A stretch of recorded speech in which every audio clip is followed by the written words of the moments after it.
Sandwich കഴിച്ചിട്ടുണ്ടാവും. ചപ്പാത്തി sandwich കഴിച്ചിക്കണോ? എന്ത് sandwich ആണ്? ചപ്പാത്തി sandwich. ചപ്പാത്തിയിൽ എന്താ ചേർത്തുന്ന സാൻഡ്വിച്ചിന്? ഓംലെറ്റ്. നെയ്യിട്ട ഓംലെറ്റ്. അപ്പൊ ഒന്ന് കാണിച്ചു കൊടുത്തി.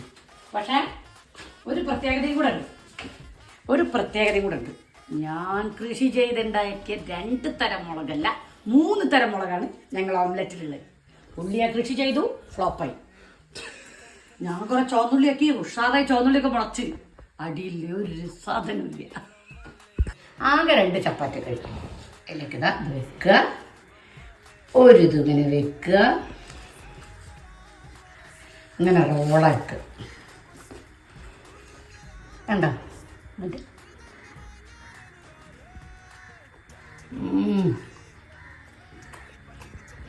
സൂപ്പറാണ്. ഒന്ന് ട്രൈ ചെയ്ത് നോക്കണേ. അപ്പോൾ എല്ലാവരും സപ്പോർട്ട് ചെയ്യാം. അടുത്ത വീഡിയോ